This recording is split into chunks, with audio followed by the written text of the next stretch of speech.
This is the final Hockey Inside Out show until training camp. And this is my final episode as host of Hockey Inside Out.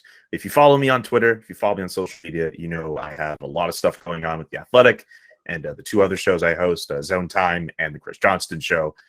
So I decided, you know what? It's time for me to take a step back. It's time for me to focus on, just giving myself more time off and less of my time being constricted to doing everything all at once. I can't be everywhere all at once. So I'm very sad to leave this show, but I know whoever takes over from me, they're in good hands. This is a really great crew to work with. 5 Pound Media, they do a great job of producing the show every week. Stu Cowan's a great panelist to work with. Rick Green is great to work with as well. Jessica Rusnak too. You get some great guests like Andrew Berkshire, who's with us this week, and Michael Farber, who's been there on occasion too, and Jack Todd even as well.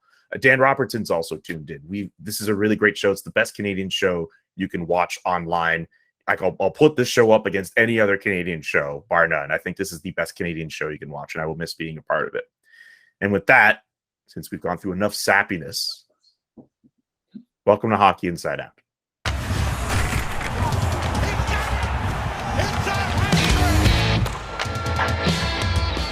I'm Julian McKenzie. Stu Cowan of the Montreal Gazette is here. Rick Green is here. Andrew Berkshire once again tapping in. Andrew, busy schedule as always, but we appreciate you tapping in whenever you can. My pleasure, Julian. Oh. Anything for you. Anything for you, buddy. All right. Kent Hughes made a move over the weekend while probably most of us were at some chalet or out of town or just trying to enjoy our summer vacations. He said, you know what? I'm going to make a trade. And he did. He offloaded Jeff Petry and Ryan Poehling, Pittsburgh Penguins, in exchange for Mike Matheson and a 4th-round draft choice in 2023. Stu, what were your thoughts on this trade? Well, first of all, I was glad I had booked a golf game for Sunday instead of Saturday. Yes, very clutch. But patience paid off for Kent Hughes. He had said that he wasn't going to eat any of Jeff Petry's contract, which he didn't. He said he wasn't going to make a move unless it would make the Canadiens better moving forward also. And he was willing to just let Jeff Petry play the final 3 years of his contract here if he couldn't find a trade that worked. Obviously, he wanted to find one, and I think it's a good trade. Mike Matheson, you bring him in. He's 6 years younger than Petry at 28 years old. He makes $4.875 million a year, which is a lot less than Jeff Petry at $6.25 million. And a Montreal guy who wants to be here, right? Grew up in Point Claire in the West Island. His wife, who won an Olympic gold medal with the U.S. women's hockey team, is from the Buffalo area. So not too far from home for her also. Mike, during his Zoom conference, said that he and his wife have spent summers in Montreal before. They have a new baby. So that'll be nice being close to the grandparents. So for Kent Hughes, I think it's a good move. I mean, Petry painted him into a bit of a corner, but he came out, save some money on the salary cap. And he had always said, a lot of people I've heard criticizing him saying that he wanted to just get rid of salary, but he didn't really. Hughes always said that if he traded Petry, he wanted to bring in another veteran defenseman. He didn't want to just go with all the kids. So I think some people might have forgotten that. So he was able to bring in a 28-year-old defenseman with a lot of experience, a former first-round pick coming off his best season in the NHL last year. So to me, it's a good move. And I mean, let's face it, when you move a guy that really does publicly make comment that he really didn't want to be part of the organization, it's just a matter of time before you can accommodate him. And, good for Ken Hughes for getting that done. Good for Petry, good for the organization, and he'll be much happier at Petry in another environment. You talk about Ryan Poehling. Here's a kid that, we were hoping that he would continue his development, and unfortunately, that didn't go as planned with injuries and a number of other things that came into play. He always seemed to draw the short end of the bench and didn't get his fair chance. Good for him. He's going to get a fresh start, get an opportunity to play, with the Pittsburgh Penguins, because it seemed that it wasn't going to happen here in Montreal. As far as Matheson goes, again, from what I understand is Hughes always likes to talk about character of guys that want to play for the Montreal Canadiens. Again, he goes out, he knows this kid or veteran guy that is a good quality person that's going to fit the mix in the dressing room and actually do a pretty good job at helping some of his young guys back on the blue line. And a great move, and again, making a step in the right direction and trying to get as good a character group in the dressing room as he can. And this is another move in that direction. Yeah, I think this is a deal that we're probably going to have to evaluate in a couple of years, because next year we're probably going to see a lot of people see Jeff Petry on the Pittsburgh Penguins playing, the second pairing behind Chris Letang, or maybe first pairing when Chris Letang has like a down spell, and they're going to share those top minutes there behind Malkin and Crosby. And the Penguins are still a very, very good team, and they're probably going to see a really great bounce back season out of Jeff Petry. And Matheson, who was relatively sheltered in Pittsburgh, to get his game back on track after a few down years in Florida, is going to have more responsibility in Montreal than he had in Pittsburgh. He's probably going to struggle a little bit. So I think everyone needs to look at this and look at the age gap and realize that, yes, Petry is probably going to be the better player for the next year or 2 years, but through the course of the contracts, Matheson will likely be the better player at the end of the day, right? So it's an interesting trade to me. I think the one thing that I'm a little bit worried about in terms of roster construction for the Canadiens going forward is the lack of right side defensemen. Now, over 2 years, they've lost Jeff Petry and Shea Weber on the right side and don't really have any feasible replacements there. So, even a lot of their prospects outside of Justin Barron are also left side defensemen. So I think they do need to add on the right side at some point here. Even Romanov last year was playing on the right side a little bit. He's gone. So there's not many options on that right side. I feel like they've got to change some things up before the season begins if they want to, have things go a little bit more naturally during the season. So I'm looking forward to seeing what they do there. But overall, really solid trade. The Ryan Poehling situation, he wasn't going to make it big in Montreal, I don't think. He has a great opportunity in Pittsburgh to figure out how to play with Malkin and Crosby, right? Like, how many guys have started in Pittsburgh as nothing and turned into like 50-point players because of those guys? Great for him. But you look at Mark Bergevin's track record now with first-round picks, him and Trevor Timmins, from 2012 all the way until Cole Caulfield, they've had one pick make it as an impact player, and it was the guy that they traded for Jonathan Drouin. Yeah, and the thing with Matheson, that the age factor, like Jeff Petry, how much of his struggles last year were because his wife was upset and he wasn't alone, and how much was it some guys get old fast in the NHL? Like, how much of it was aging? We're going to find out this season if he can bounce back from it. And for Matheson, I think he's a really good guy to mentor the young defenseman. Kent Hughes described him as a 5-star human being.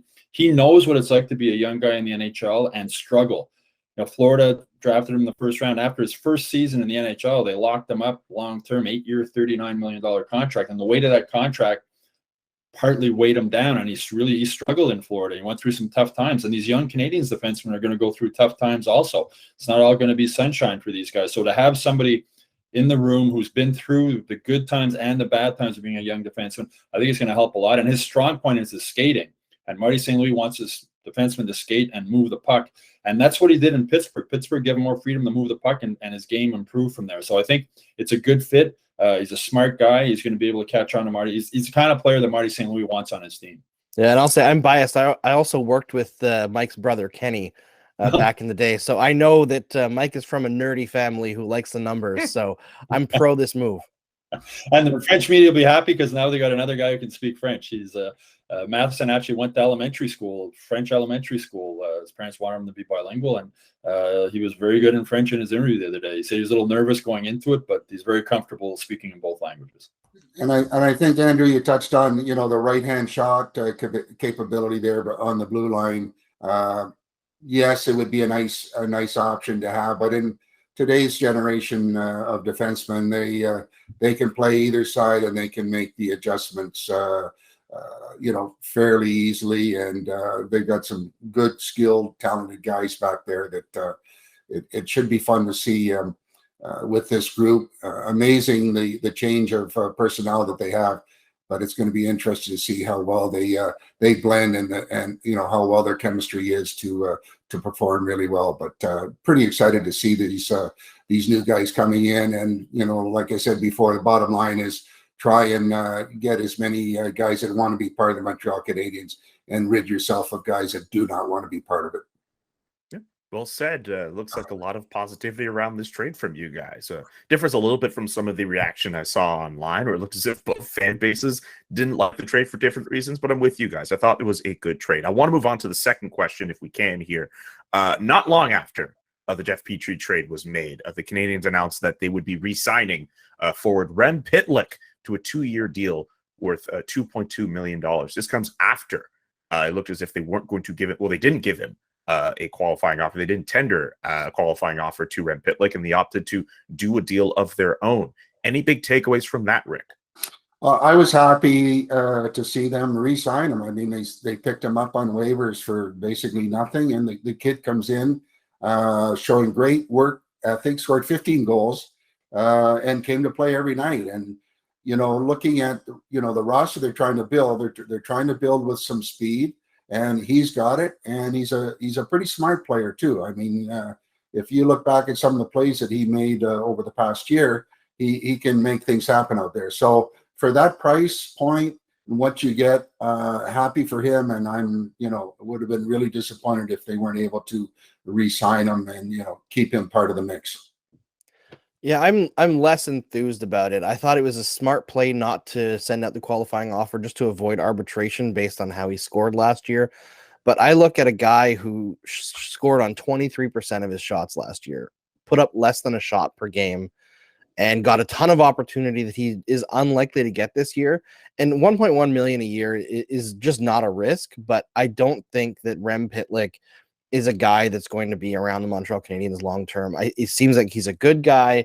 He works hard and everything, but he also had the worst defensive impact of any forward in the NHL last year. And his offensive impact comes down. Yeah, it just absolutely abysmal. Terrible in his own zone.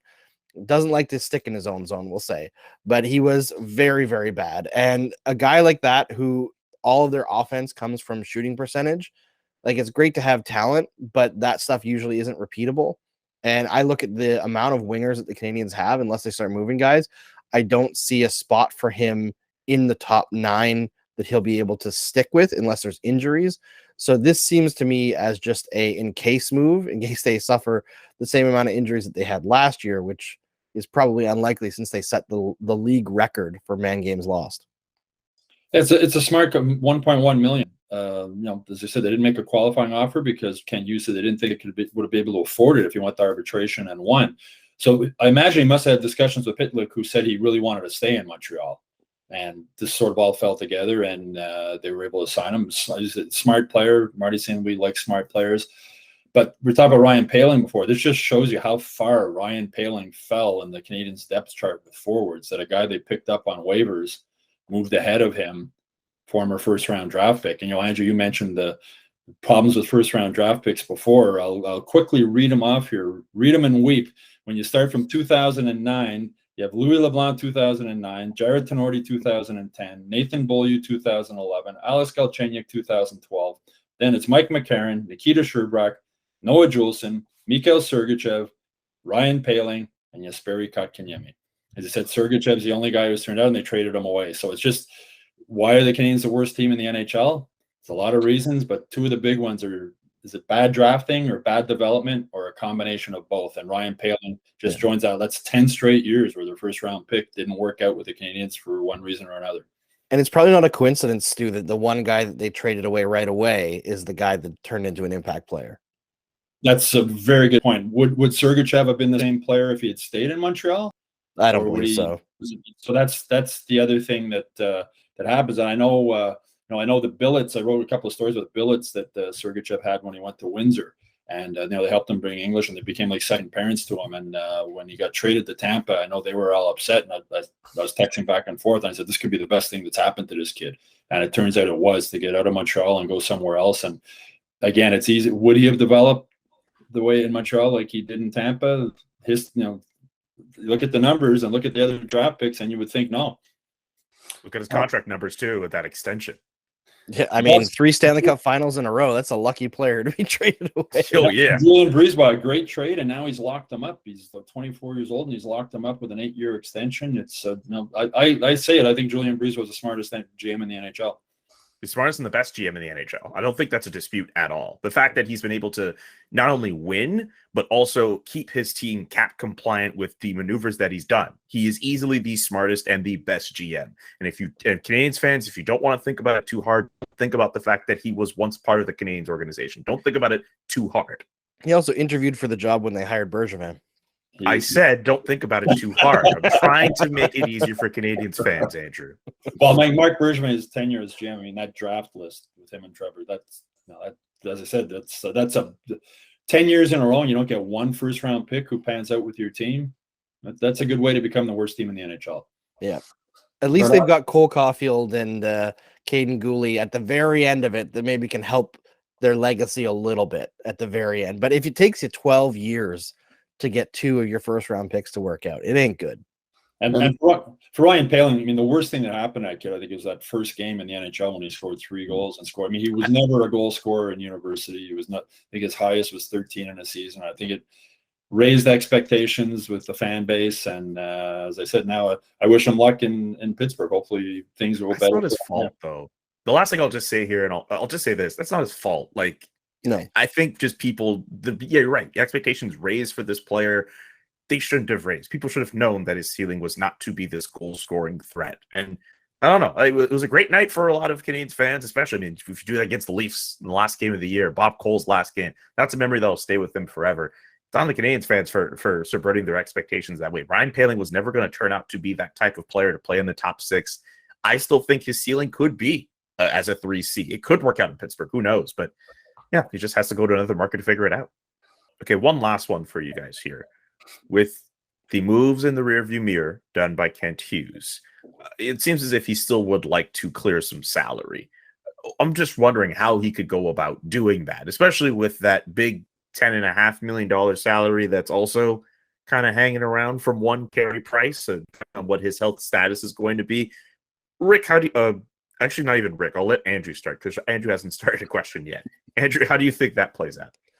Well, I think there's always the uncertainty around Carey Price, right? If Price ends up starting the season on long-term injured reserve, then that clears up a bit of cap space to work with during the season. You get some cap overages you can use. But I think the main thing that you look at with this roster is most of these players, if they're going to be traded without taking a bad contract back, you need them to have a good season this year. So like Yoel Armia, Mike Hoffman, those are deadline deals most likely. If you can move Hoffman with a year left anyway, you keep Mike Hoffman around for another year yet. Even Christian Dvorak, I think if you could get something for him right now, something pretty decent. You know, his name comes up in this Pierre-Luc Dubois trade rumor that's going around, which we'll cover in a bonus question, of course. But whoa! You're teasing bonus episodes. I'm helping you out here, Julian. I appreciate that, buddy. It almost feels like you want my job or something.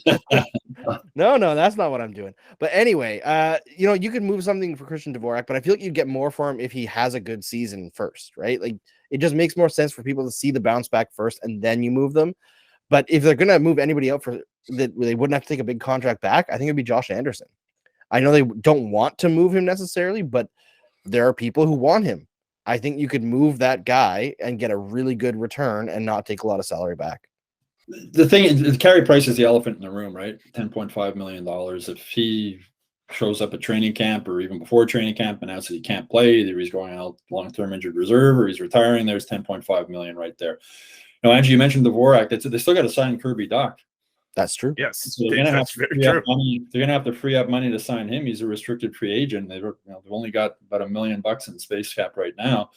That's not enough. So they're going to have to do something. Dvorak, as you said, there's a guy you could probably move right now. You wouldn't get much in return probably because other teams know you're in a cap bind and you're doing the Canadiens a favor by taking on that salary cap. So Hughes has to do something so we can sign Doc. But moving forward, he doesn't really have to panic because he's got a lot of contracts coming off the books after this season, right? You got Dadonov at $5 million, you got Byron $3.4 million, you got Allen $2.875 million, you got Jonathan Drouin $5.5 million. That's a lot of money coming off the books after this season. So the thing right now, if Price goes on, I think that's why he's maybe holding off to see what's going to happen with Price. But as I said, he's got to sign Kirby Dach, so he's going to have to do something sooner rather than later. But one thing that's really impressed me about Kent Hughes, he came right in day one. He said he wants to have a team that's going to win on a consistent basis for a long period of time. And he's not in a panic move. He didn't panic with Jeff Petry. He's just made smart moves that make sense, the moves he made at the draft.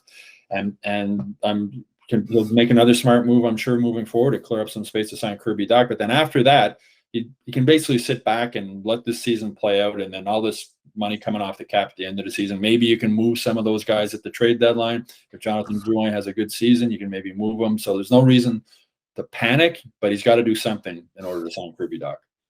And I think there's obviously some interesting conversations going on with that, that factor of the salary cap relief. I mean, he inherited all these guys through Bergevin's signings, and his hands are kind of tied when you look at Anderson. Five more years he's got with $5.5 million.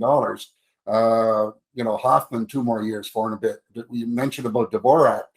I mean, all these guys are making some serious money here, and it's not an easy job to try and move these guys for what their earnings are. And he's going to have a hard look to say, okay, which kind of guys can we afford to keep in the lineup and which guys we cannot. And unfortunately, like we've seen before, guys are going to have to be moved to accommodate the situation where they want to bring somebody else in and give the money to somebody else. So there's a lot of stuff that's going on there, but I think he's really caught in a real hard place to try and find some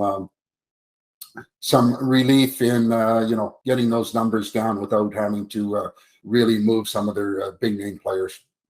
And Brendan Gallagher's another guy, 5 more years left on that contract too. Bergevin left quite a mess for Kent Hughes to try and clean up. When we were talking about Julian Brisebois earlier, he's more into locking up his young guys long term rather than, and Bergevin with Price and Gallagher and all these guys, he gave them these big contracts based on what they had done before, as opposed to what they might do moving forward, and it's catching up with the Canadiens now. And Ken Hughes is not a big fan of trying to, retain some salary. He just like to move the contract, be done with it. Let's move forward with a change in personnel. So, like I said, not easy, but I'm sure that there's lots of conversations that are going on. If there's certain names that appear that need addressing to maybe want to come to the Montreal Canadiens, which we've heard a lot of rumors about. Yes. Sorry, go ahead, Andrew. I was going to say, in that we talked about the lack of development and bad drafting over the last decade. That's why you have guys like Paul Byron and Yoel Armia, and Jake Evans obviously was developed in this organization, but that fourth line costs $8.5 million. You cannot compete in the NHL when your fourth line makes almost $10 million. It's just not smart spending. And I think that's where we'll start to see a bit better roster construction and expenditure, like placement of dollars on the salary cap under Kent Hughes. I think just based on what we've seen so far, which is mostly in trades and drafting, not much in terms of contracts, I believe that he's just a bit smarter on where to allocate your money. Bergevin just had a major blind spot with paying grinders for way too long, always 4-year deals, and way too much money. As much as Paul Byron was a breath of fresh air when he was captured on waivers, giving him that big contract, $3.4 million a year, mistake. Same with Yoel Armia. Goes back to Travis Moen, who they had to trade away, Brandon Prust, who they had to trade away. If you're constantly having to find ways to offload fourth line players that you paid too much, you're spinning wheels, right? And the Canadiens need to get out of that. Yeah, and the Romanov trade is a smart salary cap move also. He's a restricted free agent. He's going to get a big raise, and they have Caden Gooley coming up who can play at NHL entry-level salary and probably be an upgrade on Romanov also. So it's just smart moves like that, and that's what Tampa does. It's smart moves. Move guys out before they're making too much and find other guys that can come in. I mean, you're right, Andrew. I mean, a fourth-line player should be guys making NHL minimum salary or close to that. You can't be paying Yoel Armia the money that you're paying him to be a fourth-line guy. That just gets you in a mess, and it makes it harder to sign other guys. We're talking about not keeping contracts. Hughes was adamant he wasn't going to keep any money on Petry's deal, and he didn't. And he said when he talked with Pittsburgh, he wanted Matheson. Pittsburgh didn't want to give up Matheson, but he stuck to his guns, and he got the player he wanted, and he dumped the entire salary that Jeff Petry was owed. Yeah, it seems like Kent Hughes has been doing some pretty good business. Also, when you were talking about some of Bergevin's signings, notably with Gallagher, and I think you could put Carey Price in this too. Remember when he signed Brendan Gallagher and how emotional he felt about that player? Like, Kent Hughes is not someone who's going to do that. He's going to be he's more cut and dry, and he's not afraid, especially in the case of a guy like Jeff Petry, to just kind of lay it out there and say, hey, we're not going to take on these parameters. We need this trade to be like this.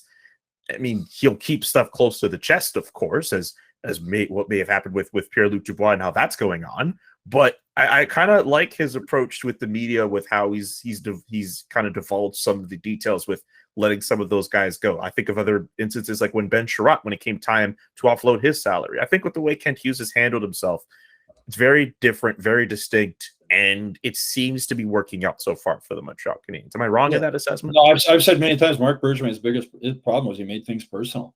That's how contract negotiations got ugly. And one person I respect within the NHL circles told me, Marc Bergevin, if he puts an X beside your name and he doesn't like you, he doesn't have an eraser. Like, you're never going to get out of his doghouse if he doesn't like you. And he was a GM the same way he played. You slash me, I'm going to slash you back twice as hard and punch you in the face. And you can't. That might work on the ice, but it doesn't work as a GM. Yeah. Remember, Marc Bergevin's career highlight was throwing a puck into his own net. I don't think people highlight that enough. It's not to slander Marc Bergevin. Great. He did play 21 years or whatever in the NHL. So he did. He did have an NHL career. I'm sure there's reasons why teams wanted him around, but I can't ever get out of my head he willingly threw a puck into his own net. Well, I played with a guy that he struggled in his own end. His name was Gordie Lane, and he found a way to get the puck out of his end zone by just reaching down, picking up, and throwing into the stands. And then his claim to fame as his best breakout play that he ever had. Gordie Lane. No. Was this a Capitals teammate by chance? Yes, it was. Yes, it was. And I was on the ice watching him go, "Are you kidding me?" Amazing.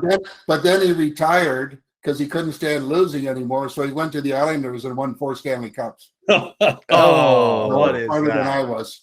Oh my goodness, Rick! I'm gonna miss hearing stories. He didn't get a Corvette as a first overall draft pick, though, Rick. No. Yeah. He didn't get a signing bonus to buy whatever fancy car he wanted immediately after. I'm gonna miss stories like that from you, Rick, either on air or off the air. Or, I'm gonna miss working with you again, and Stu and Andrew. And this brings us to the end of Hockey Inside Out for the 2021-2022 campaign, as the highs and the lows have finally brought us to this end point. Thank you all so much for watching all these episodes from beginning to end and subscribing to the show. I think when I joined the show, it was around 9,000 subscribers on YouTube. It's almost at 1,200 now, or 12,000 now. That is amazing. And that couldn't be done without you watching at home, whether on the Montreal Gazette website or on YouTube. So thank you so much for watching Hockey Inside Out. Again, subscribe to the YouTube page, subscribe to the Hockey Inside Out newsletter, montrealgazette.com/newsletters. And of course, visit hockeyinsideout.com for more fun stuff. Whenever we get the live blogs back and running, whenever we get other articles coming in, whether from Eric Leon or Brendan Kelly or Stu Cowan or Pat Hickey or anyone else who works for the Great Montreal Gazette, you can go check that out over there. And yeah, that's going to do it for Hockey Inside Out, guys. Thanks again for having me as the host. And I won't be too far. I'll be watching from a distance. I'll miss you guys. One last word, Julian. Yes, a lot sir. of fun working with you, and with your talent and your work ethic, you're going to succeed at whatever you do moving forward. So best of luck to you. Thank you. That really means a lot coming from you, Stu. Thank you. Best of luck, Julian. You'll land on your feet no matter what you do. Thank you, Rick. That really means a lot. Andrew, are you going to say something nice? Sure, I'll say something nice. From the first time I met you at CJLO, I told you you were going to be a star in this industry. And now, look at you. You're turning down work in this industry. He's big time in everyone. No, Just that's not when true. you're rich and famous there, Julian. I'm not going to be rich and famous at all. I'm not going to be rich and famous at all. No, just remember us. Just remember us when you get up at the top. That you spend some time with us on the way up. Hey, man, I'm just happy you guys let me kick it with you guys as long as you guys were willing to let me do it. So thank you. I appreciate y'all. And peace, everybody. This show will be back in September.